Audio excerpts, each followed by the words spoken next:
पहले क्वेश्चन में हमें बताना है कि ये टर्मिनेटिंग होंगे या नॉन टर्मिनेटिंग रिपीटिंग होंगे। ठीक है, चलिए क्या क्या करेंगे, 100 से 36 को डिवाइड, नीचे वाले नंबर से ऊपर वाले, ये नीचे वाला नंबर जाएगा बाहर और ये ऊपर वाला नंबर जाएगा अंदर। ये 100 बड़ा है 36 से, तो एक जीरो बढ़ा लेंगे। जीरो बढ़ाने के लिए क्या करना होगा, एक डेसिमल लगाना पड़ेगा। ठीक है, डेसिमल लगा दिया। अब ये कितना हो गया 360। 100 के टेबल में 360 तो नहीं आता, लेकिन 300 आता है 3 टाइम, तो हम लिख देंगे 300। इनको माइनस किया तो हमारे पास आता है 60। 100 के टेबल में 60 नहीं आता, इसलिए एक जीरो बढ़ा लेंगे। डेसिमल लगा चुके हैं पहले ही, तो जीरो बढ़ा सकते हैं। अब 100 की टेबल में 600 आता है 6 टाइम, तो ये लिख दिया 600। माइनस किया तो ये जीरो आ गया। तो ये हमारा एक्सप्रेशन क्या बनेगा, हम लिखेंगे 36/100 होता है 0.36, और ये होता है हमारा टर्मिनेटिंग डेसिमल। ठीक है, नेक्स्ट क्वेश्चन में हमें 11 को 1 से डिवाइड करेंगे। चलिए 11 से 1 को डिवाइड करते हैं, ये छोटा है तो हम क्या करेंगे, एक डेसिमल लगा के एक जीरो बढ़ा लेंगे। अब ये 11 से अभी भी छोटा है, तो हमें क्या करना पड़ेगा, एक जीरो और लगाना पड़ेगा। अब ये कितना बन जाएगा 100।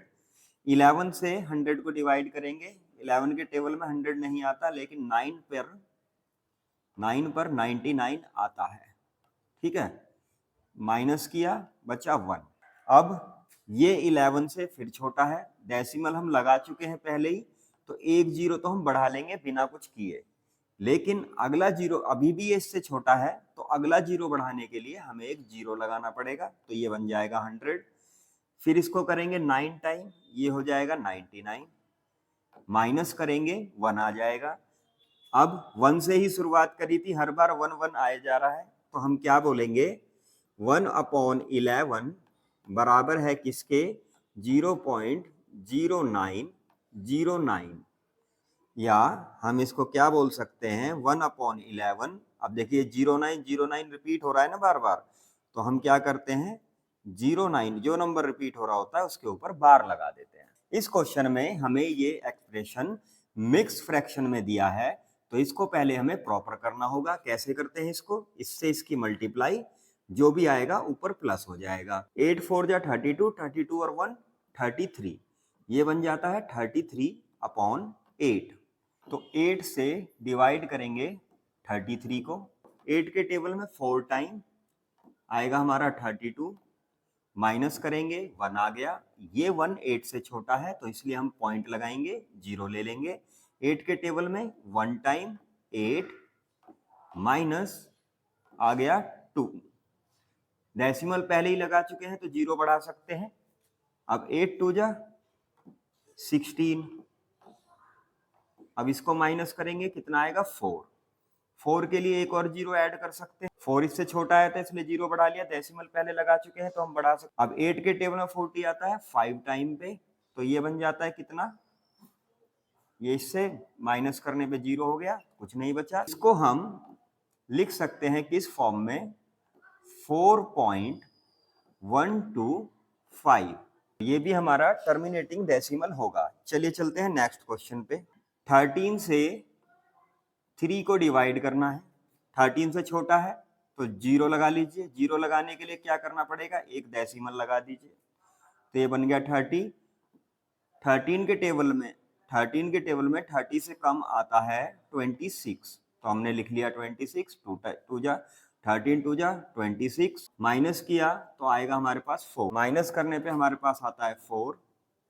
अब ये 4 13 से छोटा है, डेसिमल हम पहले ही लगा चुके हैं, तो जीरो बढ़ा लेते हैं। 13 के टेबल में 3 टाइम आता है 39, माइनस किया तो आता है 1।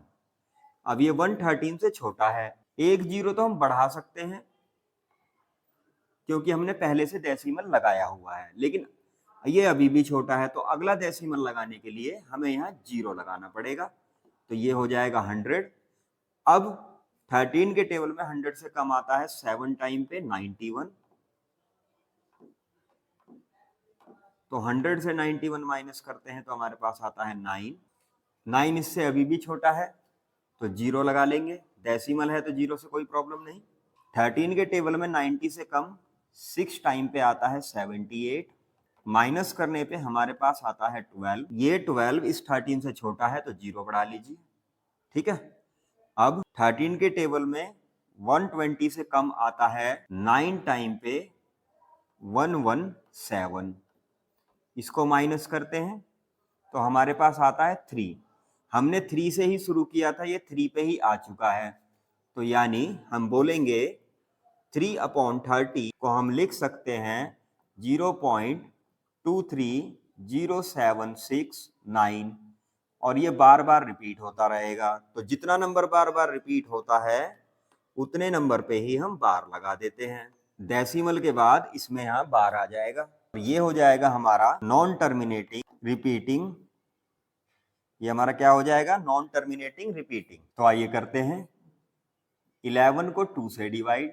अब ये 11 से छोटा है 2, तो हम क्या कर सकते हैं, यहाँ 0 बढ़ाएंगे, बाहर जाके एक डेसिमल लगा देंगे, ठीक है। अब ये बन गया 20। 11 के टेबल में 20 नहीं आता, 11 से कम, और 20 से कम केवल 11 आता है, तो लिख लिया।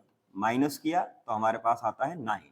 डेसिमल लग चुका है तो 0 बढ़ जाएगा, तो अब यहाँ हमने 0 बढ़ा लिया क्योंकि ये 9 11 से छोटा आ रहा था। अब 11 के टेबल में 90 से कम क्या आता है?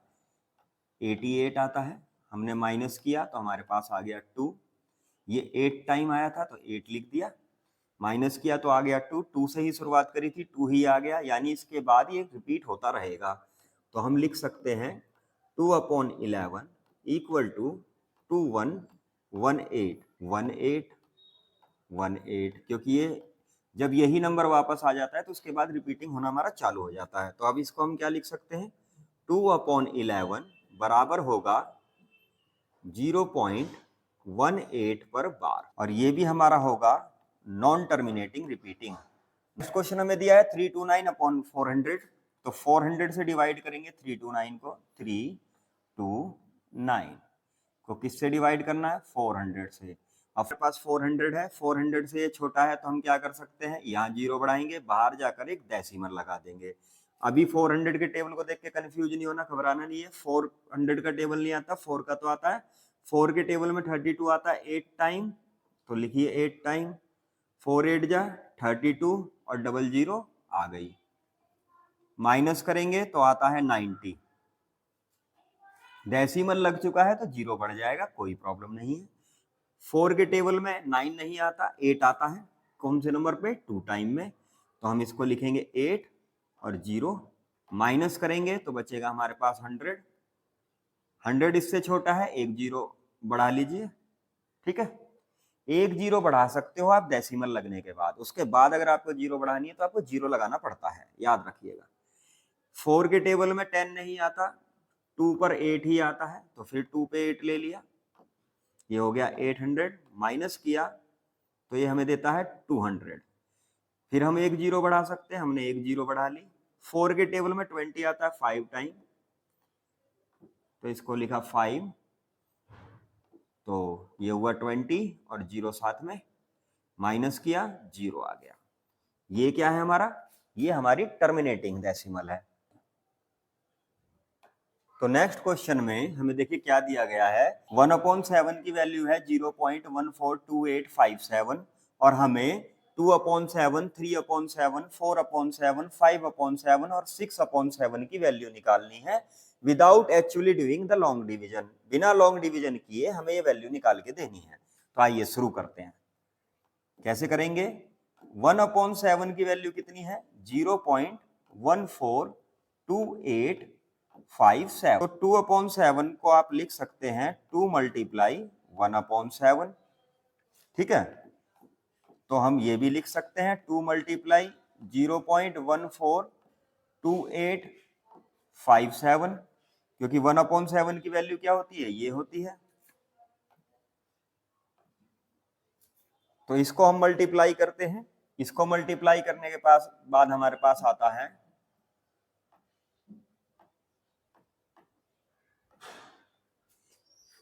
2 से इसको मल्टीप्लाई कर देना है, आपके पास ये नंबर आ जाता है।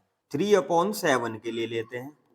3/7 को हम लिख सकते हैं 3 × 1/7, तो हमें लिखना होगा 3 × 0.142857। इसको हम 3 से मल्टीप्लाई करेंगे तो हमारे पास बनता है 0.428571। इसी तरह हम 4/7 का मल्टीप्लाई करते हैं। 4/7 को हम लिख सकते हैं 4 मल्टीप्लाई 1/7, तो 4 मल्टीप्लाई 0.142857 को मल्टीप्लाई करने के बाद हमारे पास वैल्यू आती है 57142। 5/7 के लिए करते हैं, कैसे करेंगे? 5 मल्टीप्लाई 1/7 यानी 5 मल्टीप्लाई 0.142857 से मल्टीप्लाई करने के बाद हमारे पास वैल्यू आ जाएगी 0.714285। इसी तरह हम करते हैं 6/7 के लिए भी।